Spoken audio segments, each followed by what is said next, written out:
So I see record one. Hi, everybody. This is team 4, the 3 Amigas, and we are here to present our assignments so far that we've created this week. Our team includes me, Misty Johnson. Hello. Savannah Payne. Christina Ramirez. For this week, I started with assignment number 2, the psychological foundations, and then constructivism and connectivism. For my assignment, I created a Canva presentation to show an example of a simple and complex learning outcome, and then what ID theories would go with that. So let's jump right in there. This is the slideshow I created. I titled it The Learning Experience and Instructional Goals, just because many of the theories that were presented in the chapter readings this week do go along with what you learn in the world. And then, of course, educators need to look at how we learn to write their instructional goals. In my presentation, I briefly describe the psychological foundations of instructional design theories, and then I give an example of a 5th grade reading instructional goal, and then what steps need to be met according to the ID theories that would go with it. Learning is defined in most cases as the persisting change in human performance and performance potential, and is further defined as how learning occurs in the brain. Many theories have suggested that it comes as a consequences of our experience around them and then our own interactions with the world. And then in the 21st century, two new kind of theories that were presented was connectivism and then constructivism, and they are kind of the formations of connections in a network, and then like the social learning that goes along with it. And then a learning outcome are descriptions of the specific knowledge, skills, and expertise that the learner will get from learning an activity. And then you must understand that learning outcomes need to be measurable so that you, the educator, have something to assess, and then that the learner is able to understand and apply the learning. Once that process is complete, they have something to know that they've achieved the goal. For my simple learning outcome, that's supposed to, by the end of the 3rd grading period, the student, so there's the measurable piece, the student will be able to make inferences about text and use textual evidence to support their understanding. So basically, this is a simple learning outcome because all they need to do is read, to use their comprehension skills to make an inference, and then use that text to prove where they came up with that information. The instructional design theories that go along with this goal are the cognitive information processing theory, the schema theory, and Gagne's theory of instruction, or his 9 events of instruction. First one is the cognitive information processing theory, and this one really emphasizes the role that the environment has in the learning process, and then how the 3 memory systems play a crucial part in information processing during learning. So in my instructional goal for inferencing, 5th grade students will use the following thought processes, to succeed in meeting and learning their goal. So first, with the sensory memory, that's going to come from direct instruction, videos, closed reading activities, interactive quizzes such as Kahoot or quizzes, and then small group practice will help students understand how to correctly make those inferences and then process what the author is telling them, and then they can recognize those patterns in the future. For their short-term memory, students will need to read the text at least twice so they can really hold that information in their mind when they need to recall it. And then they will make mental notes about what they read to later provide and identify the text evidence. So they'll use that memory to go, oh, I read that in paragraph 4.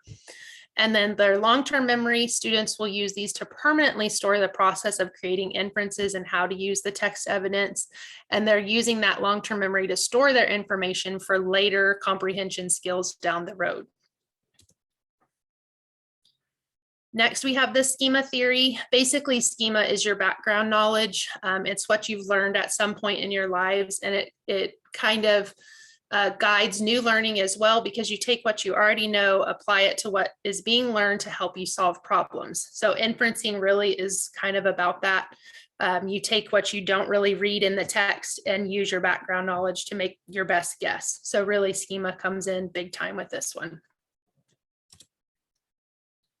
And then Gagne's theory of instruction. These are actually the 9 events that I'm presenting here of what kind of the learning process for this learning objective would be, they're going to have some form of explicit instruction through direct from the teacher, or watching videos, or maybe a content opener with, a lesson that's themed around being a reading detective or something like that.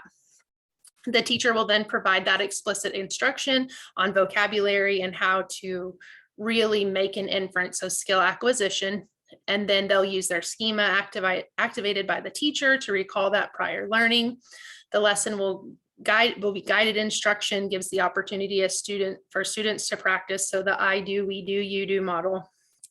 And then the teacher will provide the feedback through the skill knowledge and application. This can be small group practice and informal assessment, like some kind of, activity. And then they'll have their formal assessment, and then students will continue to apply that knowledge in stations, throughout the year or in future reading lessons. So that's just an example of the simple. And then the complex learning outcome is written more as like a deeper comprehension, but they're not just knowing how to do something, they're actually able to apply their range of metacognitive reading skills to understand the author's message, and then correctly develop the inferences to support that comprehension in a scenario-based assessment. Because complex learning in the chapters talked more about not just being able to do something, but being able to know how to do something, apply it, and then really use it in the real world. So that's kind of where I got this one from. And then I really think the corresponding ID theories are constructivism. Connectivism in the upper grades would go with it, but there's not a whole lot of social learning that they do in 5th grade. So I discussed more on constructivism. And this is an approach that learning is a matter of going from the inside out. They actively construct information as they encounter it, and then build their own representations with their schema or their pre-existing knowledge. So in this instance, the 5th graders would meet their instructional goal by using their metacognitive knowledge of recalling, utilizing all the reading skills that they've learned throughout the entire year, not just in a 6 weeks, and then create inferences to form new knowledge in scenario-based learning.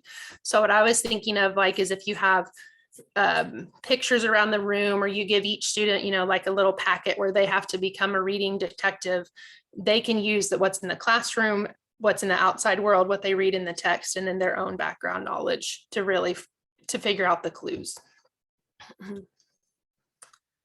And then references, most of it came from the text, but I did read 2 articles this week about Gagne and then constructivism.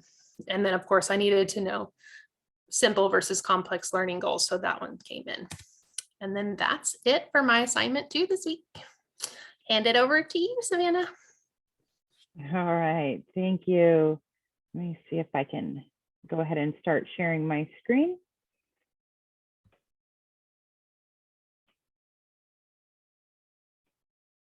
Okay, so my assignment this week is assignment 3, reflective journal. I want to see if I can change this view real quick.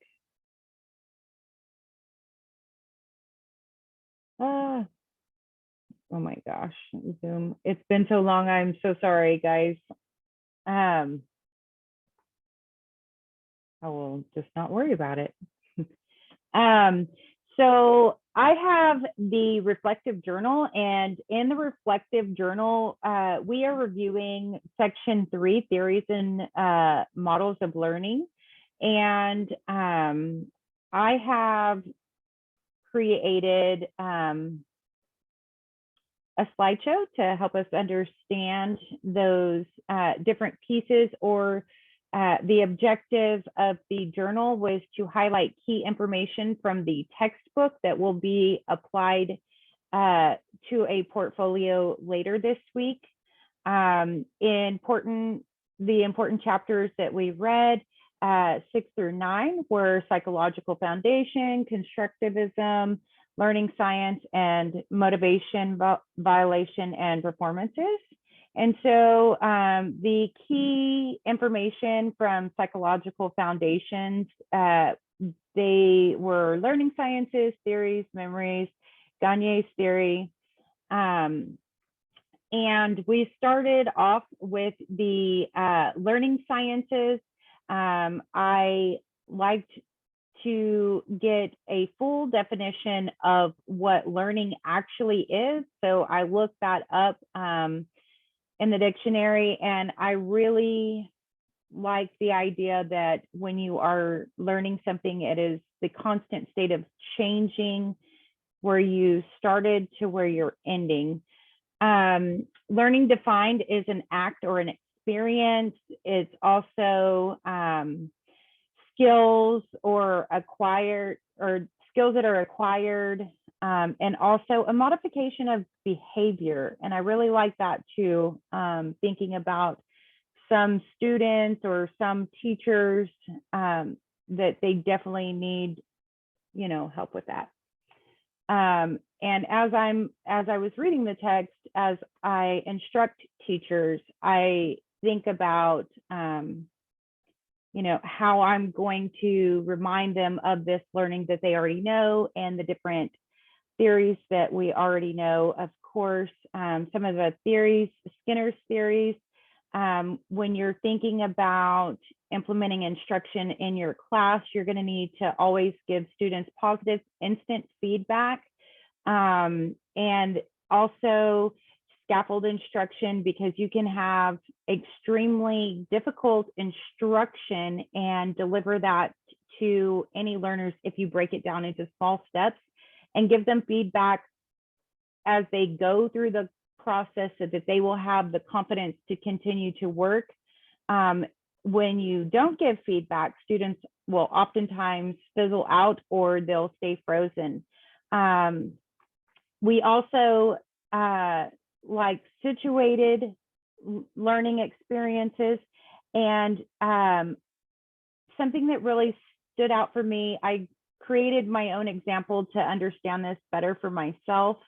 That, for instance, situated learning would be children that sell lemonade for 5 cents will have a deeper understanding of numeracy and mathematics. And so that's where, when you present students with situations or learners with situations, that they will have a deeper understanding of content without a skills-based practice kill and drill type situation. Memory works in 3 different ways, 3 different cognitive processing. There's sensory memory, which oftentimes it works with visual cues, fonts, bold. It's where the brain will translate patterns, and it will help the learner, especially our special POPS learners, our dyslexic learners, to figure out a learning pattern. So if you remind teachers to instruct or to design their curriculum in a kind of way, or design their lesson in a kind of way, then they will actually be helping multiple students in the class. And of course, we have to know that short-term memory to long-term memory, it's like making little pieces of popcorn, and at the end, you just connect the dots, and it settles in later. Like, you have to see that multiple times. And I really, schema is important in our lesson structure, or in our lesson structure, excuse me. It is important to recall background knowledge. And so when you're talking about schema in a lesson and implementing schema in a lesson, again, I'd like the metaphor of a memory packet. And so, for instance, if I asked all the materials that go along with baking, you might list flour, sugar, an oven, mixing bowls. So that way, whenever at the beginning of a lesson, a teacher will need to present the schema to take the workload off of students, so they can recall and say, yes, this is where we are today in our learning. And Gagne's theory, when you're instructing teachers, they need to understand that Gagne's theory works like putting the puzzle pieces together of the entire lesson. And so when you piece together all the different aspects, getting the attention, stating the objective, in my mind, you have to state the objective. It's like an Oreo cookie where the objective is the top and the assessment is the bottom of the Oreo, and all of the pieces in the middle are like the gooey cream filling of the lesson. So constructivism for active authentic learning. So I have been strongly encouraging constructivism to the district and to teachers. We are moving into an era where in STAR 2.0, students are learning 50% conceptually and 50% skills-based on our state assessment.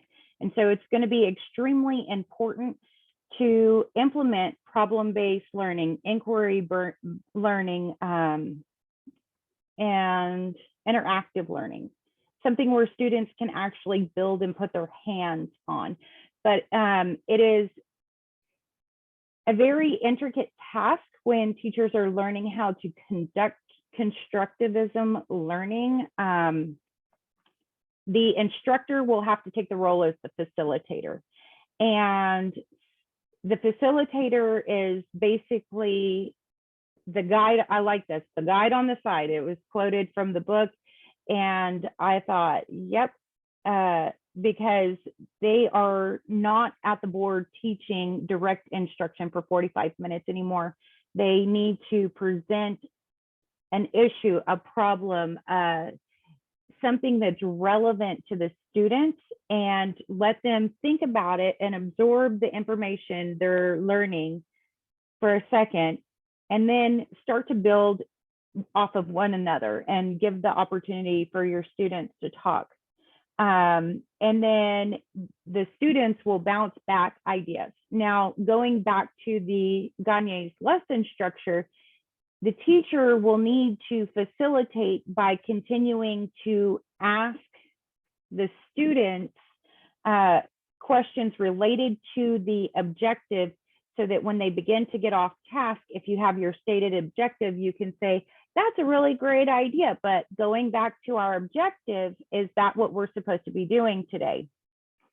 And so with the constructivism, this is the guide that was given off of page 62. There's actually 4 parts to that.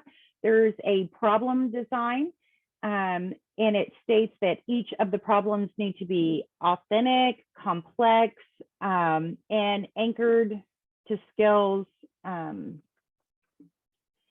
So when something is authentic, it would need to be the authenticity of the problems needs to be relatable and transferable to real life situations for our students.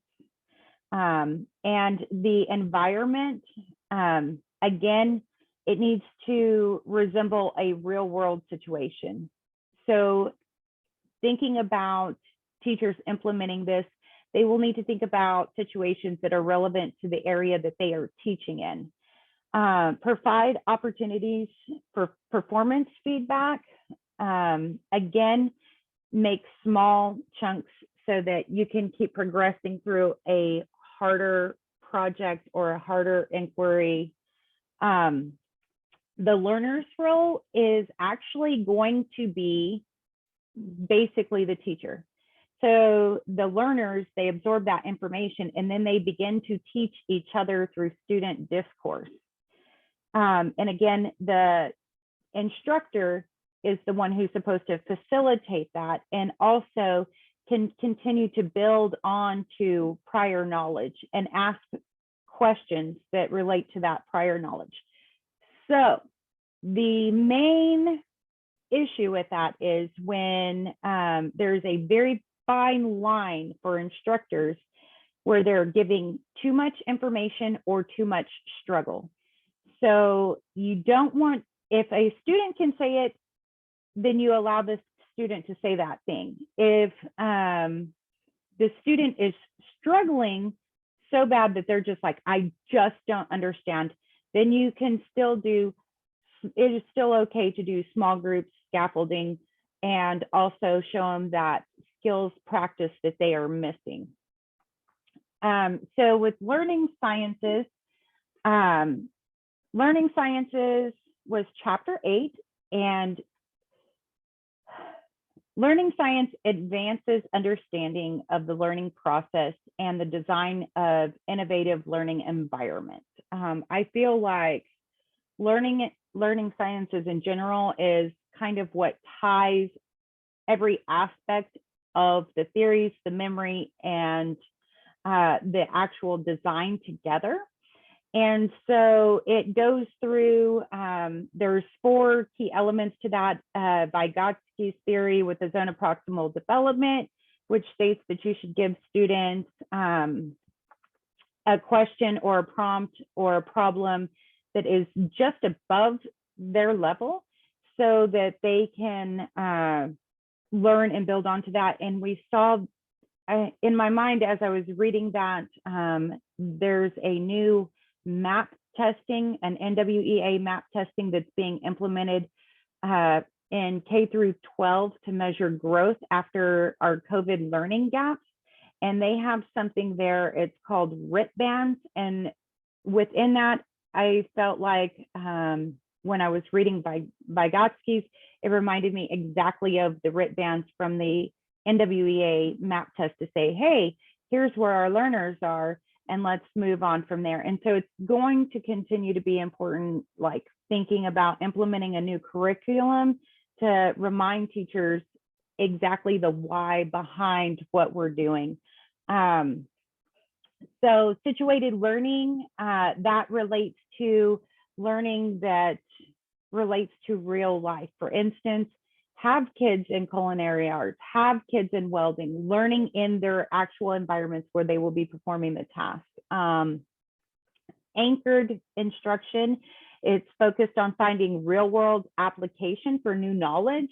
And that's where our researchers, our technical developers, our robotics teams, and everything else that we need in school to push design-based research experiments. Design-based research experiments are when they actually design an experiment and document their findings and continue to grow more. And so that is well connected with the constructivism, motivation, volition, and performances.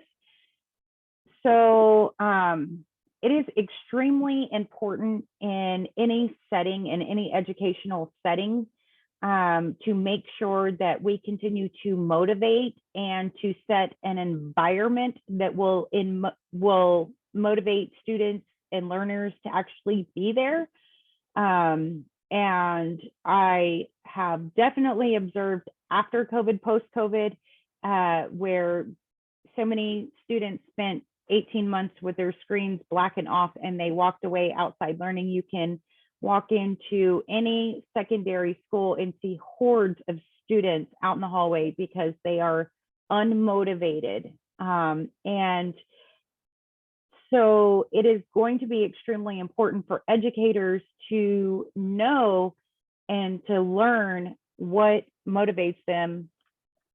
And so there's 3 types of motivation. There's intrinsic, which it is a goal within yourself that you want to, that you don't get any rewards for, but you enjoy the activity. Extrinsic motivation is where you earn money, grades, a job. And volition is the gumption that it takes to overcome your issues, your distractions, and say, hey, I'm going to stick with my goals that I had set. The major concepts of motivation, of course, they're listed on page 57, or excuse me, no, they were listed on page 80. I'm going to have to fix that site right there. So the thing that stood out the most to me in this text was that boredom results in being in an environment that's filled with uniform, unchanging stimuli. And I know that oftentimes in education, they continue to push, it needs to be uniform, it needs to be uniform, it needs to be uniform. And so several teachers will take that as, I need to do the same activity with the students every single day. And that's not what needs to stay the same. What needs to stay the same is Gagne's structure for learning. They'll need a greeting out the door, a warm up, an entrance ticket, state the objective, recall for learning. And the learning activity is what could be different every single day. And then they will need a closure or an exit ticket. And that can also change the way that you assess students. So there were many needs for research and motivation, and I've already even listed a personal experience for the needs and research for motivation is even just getting our students, our young students, to stay in school and stay educated. And additionally, for technology, of course, there's all kinds of web-based instruction and online instruction that we still need to discover more so that online learning can continue to grow and not fizzle out completely. So the biggest takeaway from chapter 8 or chapter 9, anyways, the biggest concern for this, or the biggest aha for it, was that instructional designers must not only be fully cognizant of the entire range of motivational methods and models available, but they also have to know how to integrate them into their design. So my reflection about this is that all studies of education are still available today. Education continues to evolve with the human race and technology. Each theorem and study grows from one another. It is essential to reiterate the why behind inquiry-based learning. While working with a group of teachers that have regressed to survival mode, it is necessary to revisit how the learning theories, behavioral science, and applications are crucial for student learning. And then I listed my citations here. I read 2 studies off the internet, researched in my dictionary for a deeper understanding, and of course, this was an overview of those 4 chapters from the book. Okay.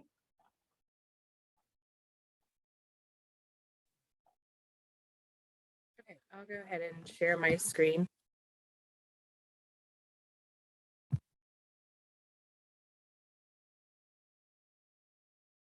Okay, it's loading. So I decided, so I was going to do the current issues in IDT, and the 2 that I selected were diversity and accessibility and professional ethics.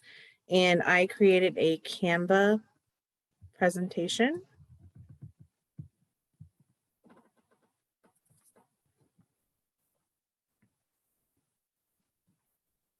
My internet is slow, I apologize. Okay, so current issues in IDT. The reason that I wanted to focus on diversity and accessibility in the universal design is because I work for a pipeline company, and we qualify employees to work on the pipeline. They need to perform certain skills and take exams. And the issue is that everyone has the same way to qualify. So they take a CBT, a test where they need to score 80%, and they do a skills assessment in the field. So there's no multiple means of engagement, representation, or action expression. So UDL, basically learning is as distinct as a fingerprint. So everyone learns differently, and we need to be flexible and accommodate for these different learners. So I'm gonna try to move this out of my way, sorry. So UDL is a set of principles for curriculum development that give all individuals equal opportunities to learn, and that includes individuals with disabilities. So it's important for us as instructional designers to know the type of assistive technology that is available, the groups that we're working with, and also the limitations of those accessible items. So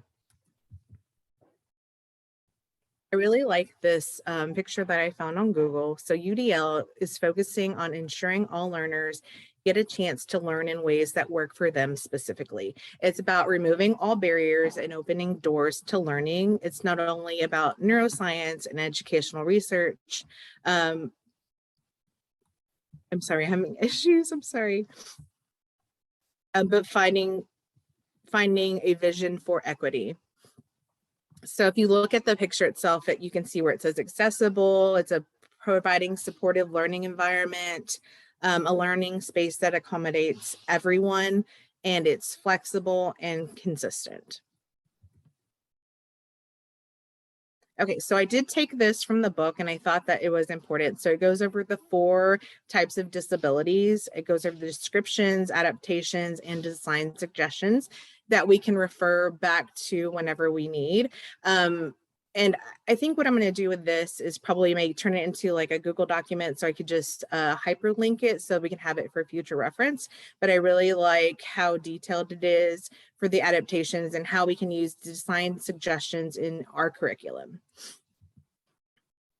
So it's important to note that disabilities can coexist. For example, someone can be hard of hearing and partially blind, or they can have autism and be physically handicapped. So not one solution is going to work in all cases. So it's important to look at those accommodations and just make sure that you're aware of them, and that it's not going to work every single time. So you need to be patient and kind of maybe try to work this out ahead of time.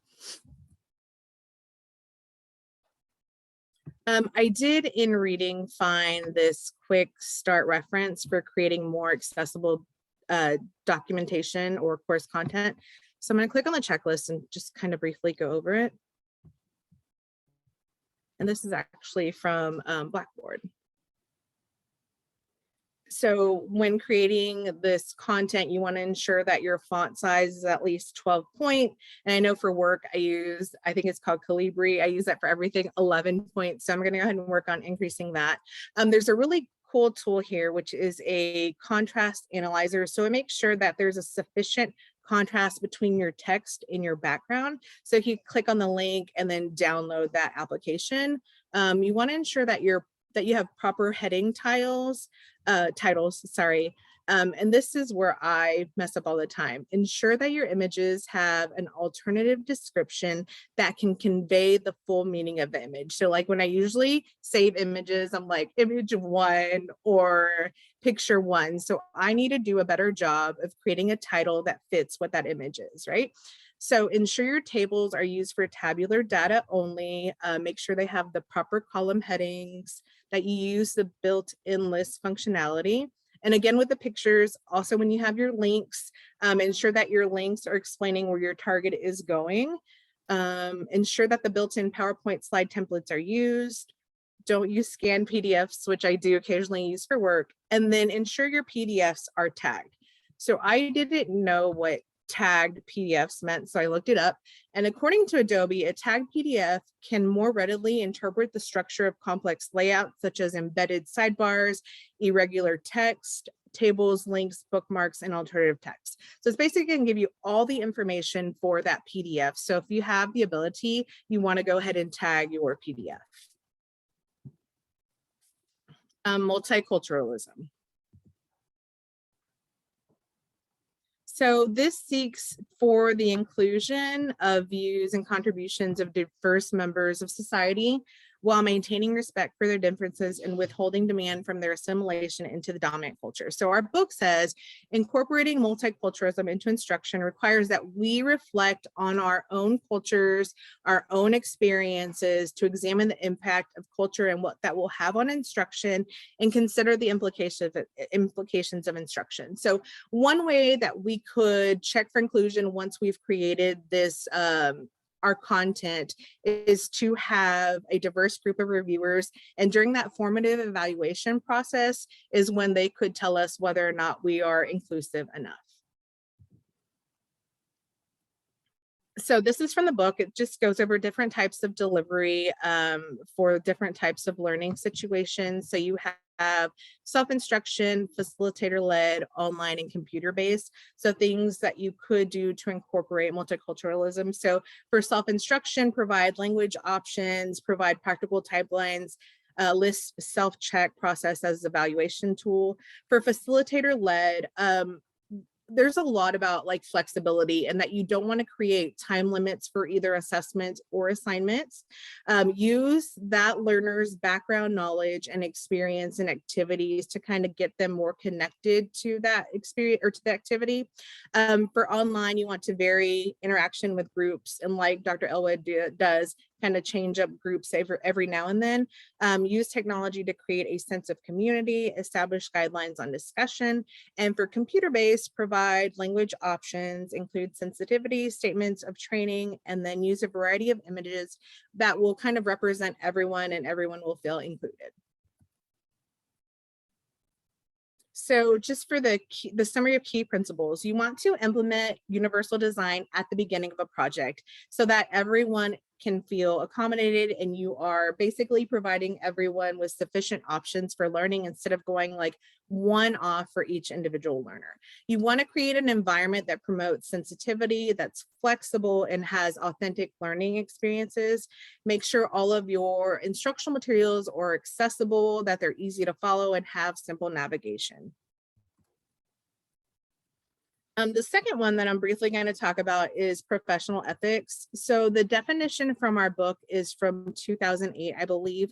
And this one was updated in 2018, so it is not in the book, but I got it from the website. And it says educational technology is the study and ethical application, research, and best practices to advance knowledge, as well as mediate and improve learning and performances through strategic design, management, and implementation of learning and instructional processes and resources.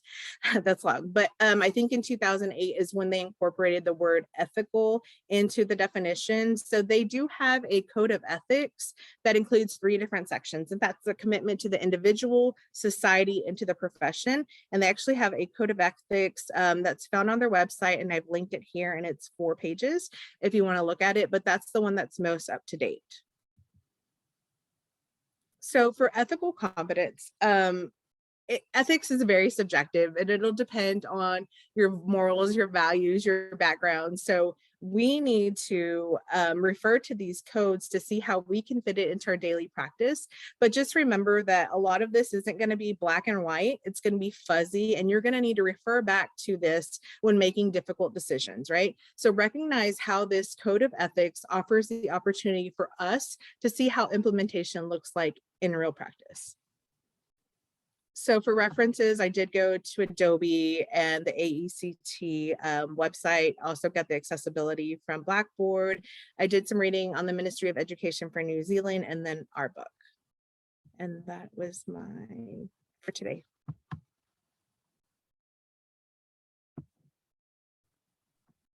That was very informative. Thank you, ladies, both. I think you did a very excellent job. Yeah, same to you both. You did a great job. Christina, I just want to tell you now, I definitely feel the need to go research PDF tags. Just FYI, that's something I didn't know what that was. I'm curious myself. I know I always use scan documents, and they're hard to read, so I need to stop doing that. Yeah. And Misty, by the way, I really liked that you already applied your theories that you were studying and actually demonstrated what a lesson plan looks like. That was very effective. Thank you. Thank you. I appreciate that. Both of y'all were very informational. I think I learned more from listening to you both present than I did reading this week. So thank you. You did a great job with your layouts. I think that has to do with the short-term to long-term, right? We read it once, now we heard it verbally. All we need to do now is put our hands on it. Yeah, definitely. Definitely. All right. Do a separate celebrate and elevate. I